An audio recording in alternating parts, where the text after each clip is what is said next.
Hello everyone and welcome back to your channel. My name is Praful Agarwal. स्वागत है आप लोगों का आज की वीडियो में। आज हम कॉलेज का रिव्यू लेके आए हैं, उसका नाम है जिम्स जिम्स रोहिणी। जिम्स के देखिए वैसे तो दो कैंपस हैं, जिम्स कालकाजी एंड जिम्स रोहिणी। आज हम इस पर्टिकुलर वीडियो में जिम्स रोहिणी के बारे में बात करेंगे। जिम्स की फुल फॉर्म है Jagannath institute of management studies. College की अगर हम एस्टेब्लिशमेंट की बात करें तो 1993 में कॉलेज स्टैब्लिश्ड हुआ है। आईपी यूनिवर्सिटी से कॉलेज एफिलिएटेड है, मल्टीपल प्रोग्राम्स ऑफर करता है। तो उस हिसाब से देखें काफी पुराना, काफी रिनाउंड कॉलेज है। वेस्ट दिल्ली में एक अच्छा कॉलेज माना जा सकता है। आइए आज हम आगे इस वीडियो में बात करेंगे कॉलेज की प्लेसमेंट्स की, फीस स्ट्रक्चर की, एलिजिबिलिटी क्राइटेरिया की, कॉलेज के एफिलिएशंस की, रैंकिंग्स की, बहुत कुछ बात करने की कोशिश करेंगे।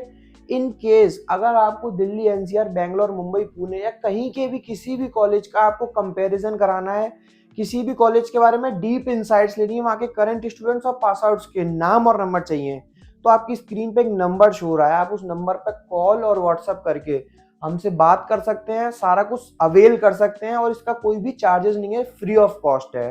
ये बात करते हैं जिम्स रोहिणी के एफिलिएशंस एंड अप्रूवल्स की। देखिए जिम्स रोहिणी अप्रूव्ड है एआईसीटीई से, कॉलेज अप्रूव्ड है एआईयू से, एसोसिएशन ऑफ इंडियन यूनिवर्सिटी से, college is accredited by NBA. यानी कि कॉलेज अपने पीजीडीएम प्रोग्राम को लेके काफी स्ट्रांग है, हर उस बॉडी से अप्रूव्ड है, एक्रेडिटेड है जहां से होना चाहिए। अब देखिए एमबीए और पीजीडीएम दो चीज होती हैं। एमबीए एक डिग्री है, पीजीडीएम एक डिप्लोमा है। डिग्री हमेशा यूनिवर्सिटीज देती हैं जो यूजीसी से अप्रूव्ड होती हैं, और डिप्लोमा हमेशा कॉलेजेस देते हैं जो एआईसीटी से अप्रूव्ड होते हैं। अगर कोई कॉलेज एआईयू से भी अप्रूव्ड है, that means your PGDM diploma is equivalent to MBA degree. आगे चल के आपको फॉरेन स्टडी, फॉरेन जॉब या पीएचडी करनी है तो आप काफी आसानी से कर सकते हैं with the help of this diploma. चलिए बात करते हैं एनआईआरएफ रैंकिंग की। अब देखिए ये एनआईआरएफ रैंकिंग कॉलेज अपनी वेबसाइट पे पब्लिश करता है हर ईयर, और ये मैं कुछ नया नहीं लेके आया हूँ, ये आपको कॉलेज की वेबसाइट पे मिल जाएगा, मैंने भी ये वहीं से लिया है।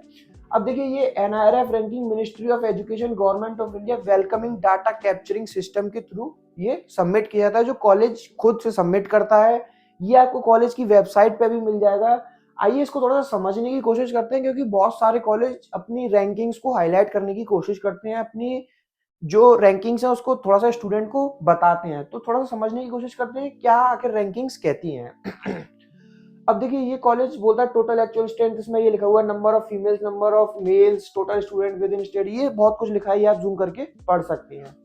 हम बात करते हैं PG programme placement and higher studies for previous 3 years, यानी कि पिछले 3 सालों का ये रिकॉर्ड है। इसमें 2020 टू 21 में कॉलेज के पास जो सीट इनटेक था, यानी कि कॉलेज जितनी सीटें फिल कर सकता था वो था 300, जिसमें से कॉलेज फिल कर पाया 277 number of first year student admitted in that year, यानी कि 277 कॉलेज सीटें फिल कर पाया। चलिए थोड़ा सा आगे बढ़ने की कोशिश करते हैं। 2021-22 में कॉलेज के पास सीट इंटेक था सेम 300, जिसमें से कॉलेज जो सीटें फिल कर पाया वो 266, यानी कि उससे पिछली साल से भी डाउनफॉल। कोई बात नहीं, थोड़ा सा और आगे बढ़ने की कोशिश करते हैं। 2022-23 में कॉलेज के पास सीट इंटेक था 300 का, कॉलेज सीटें फिल कर पाया 269, ऑलमोस्ट 270। अब ये लगभग 30 से 35 सीटों का हर ईयर कुछ ना कुछ गैप रह रहा है, यानी कि कॉलेज की सीटें पूरी फिल नहीं हो रही हैं। कॉलेज देखा यह जाता है, अब कॉलेजेस बहुत प्रेशर बनाने की कोशिश करते हैं स्टूडेंट के ऊपर, कहते हैं आप जल्दी से जल्द फॉर्म फिल कीजिए, आप इंटरव्यू दीजिए, इंटरव्यू में भी वो जल्दी से जल्दी आपको सिलेक्शन दे देते हैं, देन आपको फीस के लिए बहुत इंसिस्ट करते हैं, यानी कि बहुत ज्यादा आपके ऊपर प्रेशर बनाते हैं, फीस सबमिट कीजिए, फीस सबमिट कीजिए, बोलते हैं आपकी सीट चली जाएगी, हम किसी और को दे देंगे सीट, ऐसा मतलब कॉलेज बोलते हैं। तो अब अगर हम इस रिकॉर्ड के हिसाब से, जो कि ये रिकॉर्ड उनकी वेबसाइट पर है, मैंने कोई अलग से नहीं निकाला ये रिकॉर्ड, ये उनकी वेबसाइट पे मेंशन है, मैं वही रीड कर रहा हूँ। ये अगर हम इसके हिसाब से देखें, थोड़ा सा क्रिटिकली एनालाइज करें, तो देखा ही जाता है कि कॉलेज की जो सीटें हैं वो फिल ही नहीं हो पा रही हैं, तो कॉलेज इतना प्रेशर क्यों बनाता है। अब इस पे एक क्वेश्चन मार्क और भी लगता है, कॉलेज की क्रेडिबिलिटी पे, कॉलेज की प्लेसमेंट्स पे, कॉलेज की फैकल्टी पे, बहुत सारी चीजों पे क्वेश्चन मार्क लगता है कि ऐसा क्या हो गया कि कॉलेज में सीटें फिल नहीं हो पाई हैं। ये आप एक बार कॉलेज से जरूर बात कीजिए, डायरेक्ट आप उनकी वेबसाइट से जाकर, ऑथेंटिक वेबसाइट से जाकर आप उनका ऑफिशियल नंबर पर कॉल करके बात कीजिए, समझने की कोशिश कीजिए कि ऐसा क्या हुआ कि जो लास्ट ईयर तक आपका सीट इनटेक पूरा नहीं हो पाया, आपको कुछ और जानना है इस कॉलेज के बारे में, मेरे से आप डायरेक्ट 1-to-1 काउंसलिंग लेना चाहते हैं इस कॉलेज के बारे में, आपकी स्क्रीन पे एक नंबर शो रहा है, आप उस पर कभी भी कॉल और व्हाट्सएप करके बात कर सकते हैं। प्रोग्राम्स ऑफर्ड क्या क्या देगा कॉलेज?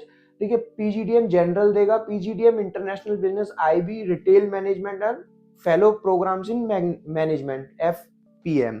तो ये 3-4 प्रोग्राम देने की कोशिश करेगा कॉलेज। एलिजिबिलिटी क्राइटेरिया की अगर हम बात करें तो देखिए, एलिजिबिलिटी क्राइटेरिया टियर 3 के कॉलेजेस का कभी भी बहुत ज्यादा टफ नहीं होता है। टफ इन द सेंस कि आपको इसमें कैट, मैट, जेट किसी भी एंट्रेंस में आपके कितना भी स्कोर हो, कॉलेज एक्सेप्ट कर लेगा। कोई बहुत ज्यादा फर्क नहीं पड़ेगा, आपसे बहुत हाई स्कोर की डिमांड नहीं की जाएगी। अब एआईसीटी की गाइडलाइंस होती है कि किसी भी स्टूडेंट के 10, 12th और ग्रेजुएशन में 50% और अबव मार्क्स हैं तो वो एलिजिबल है पीजीडीएम करने के लिए। देन आपको किसी भी एक एंट्रेंस का स्कोर कार्ड आपके पास होना चाहिए, वैलिड स्कोर कार्ड आपके पास होना चाहिए। देन आपको फॉर्म फिल करना होगा। फॉर्म फिल करने के लिए आप अगेन वेबसाइट से जाकर फिल करेंगे, आपको फुल अमाउंट देना पड़ेगा, आप हमसे कूपन कोड लेंगे, आपका अमाउंट वेव ऑफ हो जाएगा फुली और पार्शियली। देन आपको जीडीएनपीआई के लिए एक डेट दी जाएगी कॉलेज के द्वारा। देन उस जीडीएनपीआई को आपको अटेंड करना होगा, या तो आपको कॉलेज आना पड़ेगा ऑफलाइन या ऑनलाइन। देन अगर आपका सिलेक्शन होता है तो आपको सीट बुकिंग अमाउंट सबमिट करना पड़ेगा, then followed by first, second and third instalment. चलिए बात करते हैं कॉलेज की फीस स्ट्रक्चर की। अब देखिए, कॉलेज का टोटल जो फीस स्ट्रक्चर है वो 10,75,000 plus 2,000 life time alumni membership plus 5,500 refundable security. तो लगभग अगर हम इसको माने तो 11 लाख का आपका टोटल फीस स्ट्रक्चर दिखाई देने वाला है। लास्ट ईयर से कॉलेज में फीस स्ट्रक्चर, लास्ट ईयर 9,90,000 था कॉलेज का फीस स्ट्रक्चर, तो वहां से लगभग 1-1.5 लाख का इंक्रीमेंट हुआ है। अब इस फीस स्ट्रक्चर को बढ़ाया तो गया है, लेकिन क्या इसमें और प्रोग्राम में क्या ऐड किया है, प्लेसमेंट्स में क्या अच्छा बेहतर हुआ है, वो आपको जरूर कॉलेज से एक बार समझना पड़ेगा।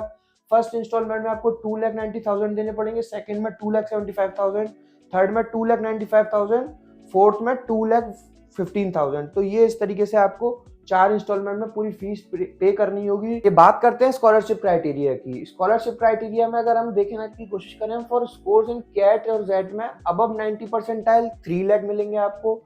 अगर आपके कैट में, जेट में 85 से अबव है तो आपको 2 लाख की स्कॉलरशिप मिलेगी। अगर 80 से 84 के बीच में है तो आपको 1 लाख की स्कॉलरशिप मिलेगी। अब पता नहीं क्यों कॉलेज वाले इतना क्राइटेरिया को टफ रखते हैं, शायद उन्हें पता है कि इस परसेंटाइल वाले बच्चे हमारे कॉलेज में इतना टारगेट नहीं करेंगे, इसी वजह से कॉलेज वाले शायद इसी वजह से कॉलेज वाले इतना टफ क्राइटेरिया रखते हैं। बाकी अगर आपको और अच्छे से इसको समझना है, अगर आपके इतने परसेंटाइल हैं और आप फिर भी जिम्स में एडमिशन देखना चाह रहे हैं तो आपको बहुत अच्छी स्कॉलरशिप मिल जाएगी। ये और भी कैटेगरी 2 में स्कॉलरशिप क्राइटेरिया उन्होंने रखा हुआ है। चलिए बात करते हैं आरओआई की। ROI, return on investment. अब देखिए, रिटर्न ऑन इन्वेस्टमेंट का सिंपल सा मतलब है क्या फीस आप कॉलेज को दे रहे हो विद ऑल अदर एक्सपेंसेस, यानी कि इस कॉलेज में आपकी फीस जो रहने वाली है वो 11 लाख के आसपास रहने वाली है, प्लस उसके बाद आपका हॉस्टल भी जाएगा, यानी कि रहना खाना। तो लगभग 4 लाख आप एक साल का 2 लाख आप मान के चलते तो 4 लाख, वो 11 और 4 15 लाख रुपए आपके इस कॉलेज में मोटे तौर पर खर्च होने जा रहे हैं। अगर आप दिल्ली के रेसिडेंट हैं, वेस्ट दिल्ली के साइड ही रहते हैं, तो आपको शायद हॉस्टल लेने की जरूरत ना पड़े। बाकी अगर कोई बाहर से रिलोकेट होना चाहता है तो उसका खर्चा यहाँ पे होने जा रहा है। अब आरओआई का मतलब ये निकल के आता है कि जो आप इन्वेस्ट कर रहे हो as a part of fees plus other expenses, hostel and all, कितने टाइम में वो आपको रिटर्न मिल रहा है, यानी कि आपका एवरेज पैकेज कितना लग रहा है। अब देखिए, ये पार्ट आपको वहाँ के जो करंट स्टूडेंट्स हैं, जो पढ़ रहे हैं, जो अभी जस्ट पास आउट हुए हैं इसी ईयर, वो आपको बहुत अच्छी तरीके से बता सकते हैं। उनको जरूर रीच आउट कीजिए। उनको रीच आउट करने के 2-3 ही तरीके हैं, या तो आप डायरेक्टली कॉलेज के बाहर जाके विजिट कीजिए, या फिर आप कर ये सकते हैं, आप लिंक्डइन का यूज कर सकते हैं। लिंक्डइन से आप बच्चों से बात करने की कोशिश कीजिए। देखा जाता है लिंक्डइन पे बच्चे रिप्लाई कम देते हैं, तो आपकी स्क्रीन पे एक नंबर शो रहा है, उस नंबर पे कॉल और व्हाट्सएप करके हमसे यहाँ के करंट स्टूडेंट्स के, पास आउट्स के नाम और नंबर मांग सकते हो। We will provide you. अब कॉलेज की बात मानो तो देखिए, कॉलेज भी बहुत कुछ क्लेम्स करता है। कॉलेज ने अपना प्लेसमेंट रिकॉर्ड क्लेम डाला हुआ है वेबसाइट पे।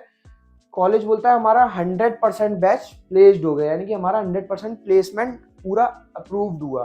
कॉलेज हाईएस्ट पैकेज बोलता है 24 एलपीए का। अब ये कितने बच्चों का जाता है 24 एलपीए? क्या जो बच्चों को जाता है उनके पास 2 3 4 साल का वर्क एक्स ऑलरेडी होता है या नहीं होता है किसी एमएनसी में, ये देखने वाली बात है, और ये कितने बच्चों का जाता है और किस कंपनी में जाता है, ये देखने वाली बात है। बाकी मीडियन पैकेज कॉलेज क्लेम करता है 9.83। अब देखिए, ये मीडियन पैकेज कॉलेज ने मीडियन बोला है, ये एवरेज नहीं है। अब जहाँ तक हमने पर्सनली बच्चों से बात करने की कोशिश करी एवरेज पैकेज को लेके, जब मैं विजिट करा, मैंने वहां पे कॉलेज बच्चे बाहर घूम रहे थे, उनसे मैंने पूछने की कोशिश करी, और मैंने एक दो नहीं, कम से कम 7 8 10 बच्चों से ये अलग अलग पूछने की कोशिश करी, तो उनका जो पर्सनल फीडबैक था वो 6 to 7 LPA तक का ही था। बाकी आप, हो सकता है हमें जो बच्चे मिले हो वो अलग हो, तो आप एक बार जरूर कॉलेज से बात करने की कोशिश कीजिए। कॉलेज अपने रिक्रूटर्स बताता है 190 रिक्रूटर्स था, यानी कि 190 प्लस कंपनीज कॉलेज में विजिट करी, जो कि काफी अच्छा नंबर है। ये कॉलेज ने सेक्टर वाइज प्लेसमेंट दी है, जैसे कि BFSI में 23%, फाइनेंशियल में, सर्विसेज में 20%। ये इस तरीके से आप जूम करके देख सकते हैं। बात करते हैं कुछ स्ट्रेंथ एंड वीकनेस की। अब देखिए, कॉलेज के पास बहुत सारी स्ट्रेंथ हो सकती है, बहुत सारी वीकनेस हो सकती है। कॉलेज जब भी आपको कॉल करेगा, अपनी स्ट्रेंथ बताएगा, अपनी स्ट्रेंथ पे हमेशा फोकस करेगा, वीकनेस पे कभी फोकस नहीं करेगा। आज मैं आपसे थोड़ा सा वीकनेस पे फोकस करने की कोशिश करता हूँ। वीकनेस कॉलेज की एक ही है, कॉलेज का क्राउड। कॉलेज वेस्ट दिल्ली में है, तो आपको हो सकता है सिर्फ वहीं का क्राउड मिले, आपको मिक्स एंड मैच क्राउड ना मिले। बाकी कॉलेज की वीकनेस है कॉलेज की स्टेबिलिटी। जैसा मैंने आपको NIRF रैंकिंग में बताया, कॉलेज की सीटें हर साल कुछ कम ज़्यादा रही हैं, तो कॉलेज में स्टेबिलिटी का इशू है। बाकी कॉलेज का ऑन एन एवरेज पैकेज और बेहतर किया जा सकता है। मल्टीपल प्रोग्राम्स रन करता है, तो कॉलेज में कहीं ना कहीं पैकेज को लेके थोड़ा सा इशू आता है। मार्केटिंग के नाम पे कुछ कुछ सेल्स की प्रोफाइल्स आपको दिखाई दे सकती हैं। बाकी आपकी स्क्रीन पर नंबर है, आप इस नंबर पर कभी भी कॉल करके हमसे कॉलेज की स्ट्रेंथ पता कर सकते हैं, कॉलेज की वीकनेस पता कर सकते हैं। इस कॉलेज को किसी और कॉलेज से कंपेयर करना है तो भी आप हमसे करा सकते हैं। वेस्ट दिल्ली में, रोहिणी में काफी कम कॉलेजेस हैं, उनमें से आपको किसी भी कॉलेज की स्ट्रेंथ पता करनी है, दिल्ली NCR मुंबई पुणे बेंगलोर कहीं के भी कॉलेज का आपको कंपैरिजन करना है, आपको हमसे बात करनी है, आपकी स्क्रीन पर नंबर शो रहा है, आप उस नंबर पर कॉल और व्हाट्सएप करके कभी भी बात कर सकते हैं। Thank you, thanks a lot.